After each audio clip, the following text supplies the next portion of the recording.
The day started like any other, with the usual rush to get ready for work and drop my daughter off at school. But as I sat down at my desk, surrounded by fabric samples and design sketches, my phone rang. The caller ID showed an unknown number, which I almost ignored, thinking it might be another telemarketer. But something urged me to answer. "Is this Jenna?" a hesitant voice asked. "Yes, speaking." "I'm sorry to inform you there's been an accident. Your parents." The voice trailed off, but I didn't need to hear the rest to know my world had just crumbled. I remember asking for details, my voice sounding so distant, as if someone else was speaking. They were on their way to a quaint little town, a monthly tradition they had. Their car had veered off the road and tumbled down a steep embankment. It was a passerby who called it in, but by then it was too late. I don't know how long I sat there, frozen, the phone slipping from my grasp. My mind was a blur, images of my parents flashing before my eyes, their laughter, their love for each other, and their unwavering support for me. It all seemed so distant now. I managed to leave work early, driven by a need to share this unbearable pain with someone who would understand. Derek was the first person who came to mind. My husband, my partner, should have been my solace in such a moment. "Derek, I need you," I said, my voice breaking as I called him. His response was immediate, but not what I expected. "Jenna, what's wrong? I'm in the middle of something." I took a deep breath, trying to steady my voice. "It's my parents. They were in an accident. They're gone, Derek, both of them."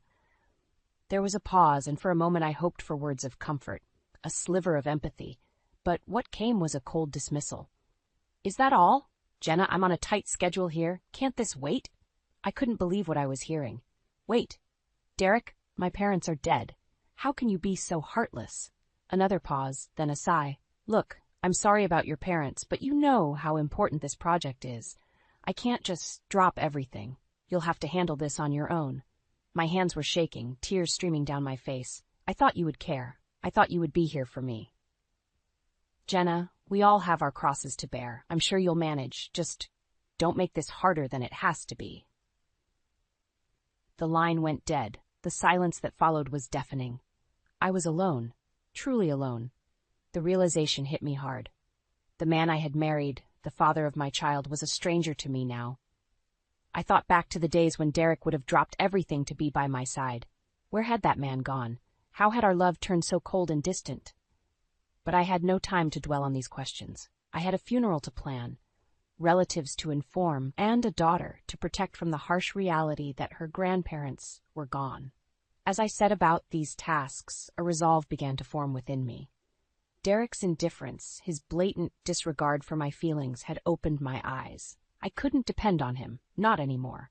This tragedy had not only taken my parents, but had also stripped away any illusions I had about my marriage.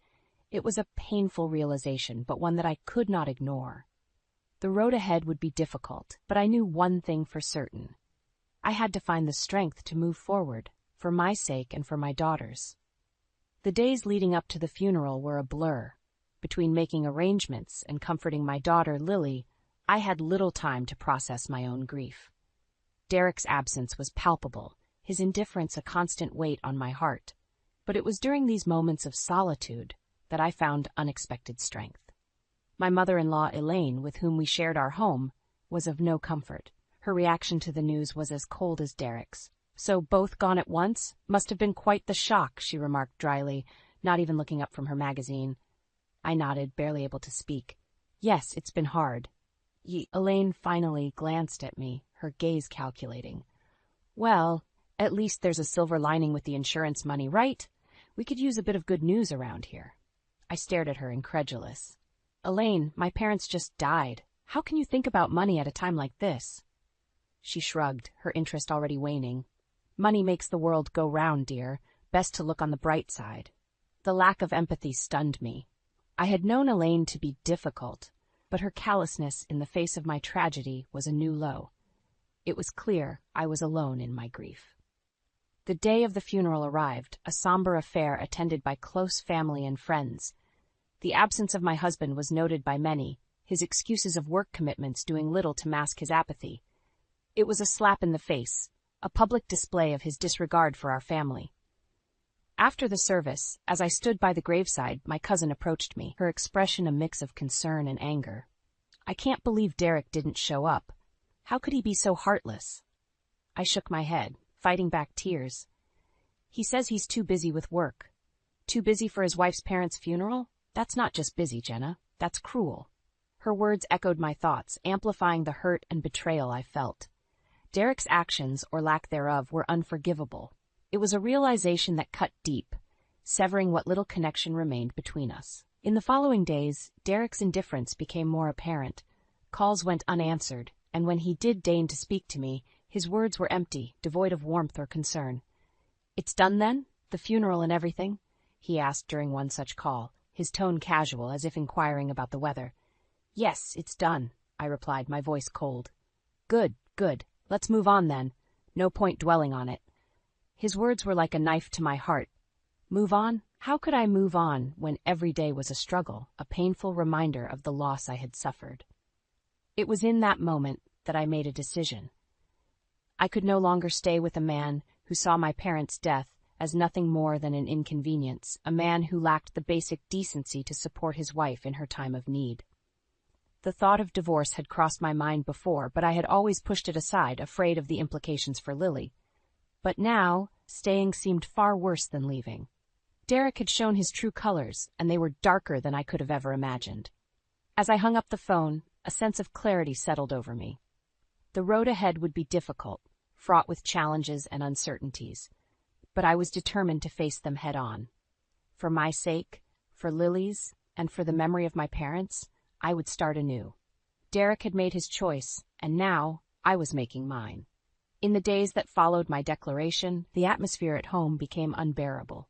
Derek's presence, once a source of comfort, now felt like a looming storm, always on the verge of erupting. It was during one of these tense evenings that I decided to confront him about his affair, armed with undeniable proof and a resolve made of steel. "Derek, we need to talk. Now," I said, my voice steady despite the racing of my heart. He looked up from his phone, annoyance etched on his face. "What is it this time, Jenna?" "It's about us, or rather the end of us. I know about the affair, Derek." For a moment there was silence, the kind that suffocates. Then Derek laughed, a sound so devoid of humor it sent chills down my spine. "Affair? What are you talking about, Jenna? You're delusional." I held up the photographs, the ones that showed him with her, their intimacy undeniable. "Am I? Then explain these." His face paled as he looked at the images, the realization that his secret was out dawning on him. "Where did you get these?" "That doesn't matter. What matters is that you've been lying to me, to us, all those late nights, the business trips. It was all her, wasn't it?" Derek stood up, the mask of indifference slipping. "Jenna, listen to me. It's not what it looks like." "Not what it looks like? How can you even say that? You've been cheating on me, Derek, on your family. How could you?"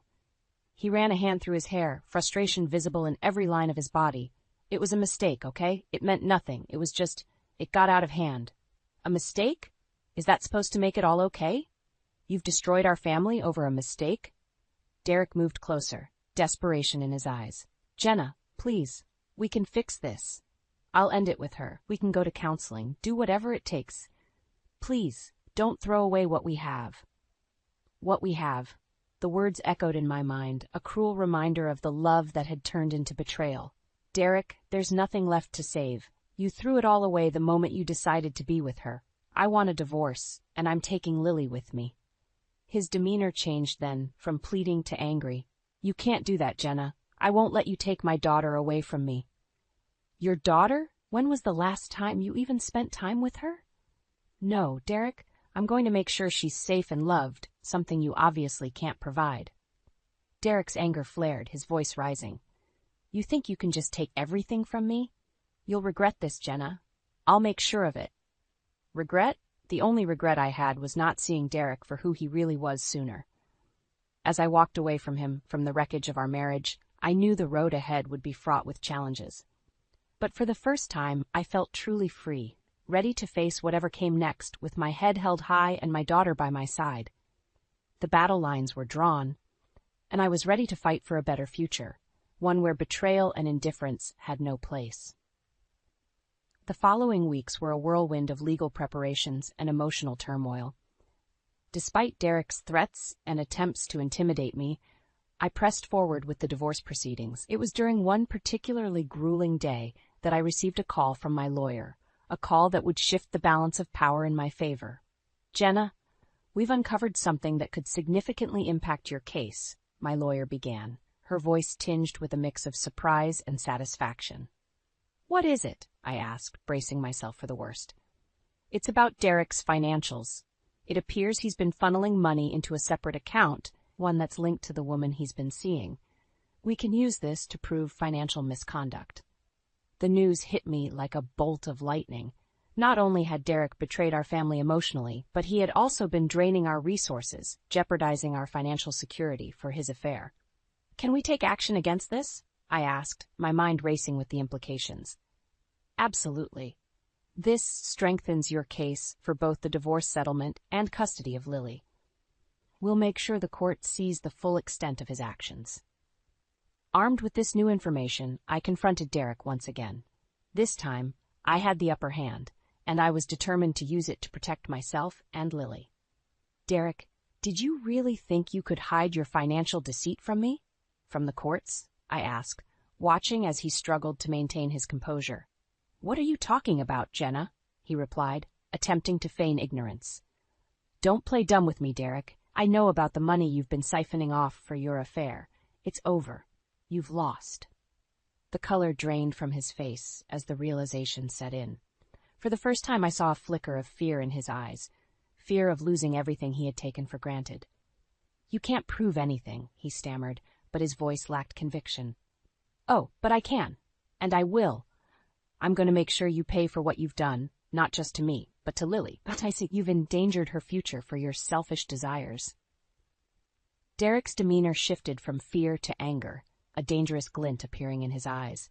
"You'll regret this, Jenna. I'll make sure you get nothing." But his threats no longer held any power over me. I had the truth on my side, and I was no longer the woman he thought he could control and intimidate. "No, Derek, it's you who will regret it. I'm going to expose you for the liar and cheat you are, and when this is over, Lily and I will be free of you and your deceit." As I ended the conversation, I felt a sense of empowerment wash over me. For too long I had lived in Derek's shadow, subjected to his lies and manipulation, but now the tables had turned. I was ready to fight back, to reclaim my life and secure a safe and happy future for Lily and myself.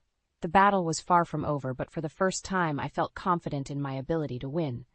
The courtroom was charged with tension as Derek and I faced off, surrounded by our respective legal teams. The proceedings had been grueling, but today was different.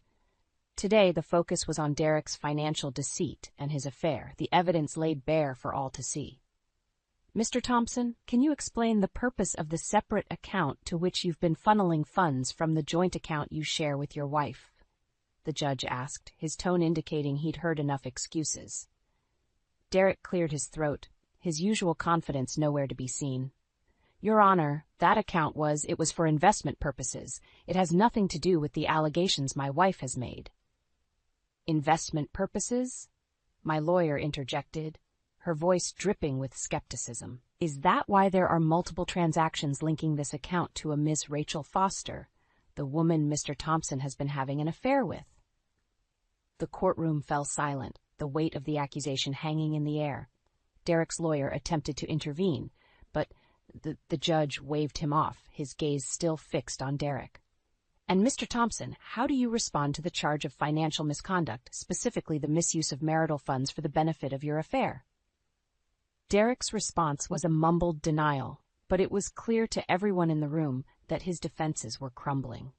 The judge leaned forward, his verdict ready. "Given the evidence presented, it's evident that Mr. Thompson has engaged in financial misconduct, jeopardizing not only the marital assets, but also the financial security of his daughter. This will be taken into consideration in the final settlement." As the judge announced the decision, favoring me significantly in both the financial settlement and custody of Lily, Derek's face was a mask of defeat, but it was his whispered words meant only for me that marked his true downfall. "You've won, Jenna. Are you happy now?" I met his gaze, my response calm and resolute. This was never about winning, Derek. It was about doing what's right for Lily. You brought this on yourself. The courtroom emptied, leaving Derek to grapple with the consequences of his actions. But the victory was bittersweet. While I had secured a future for Lily and myself, the path to get here had been fraught with pain and betrayal.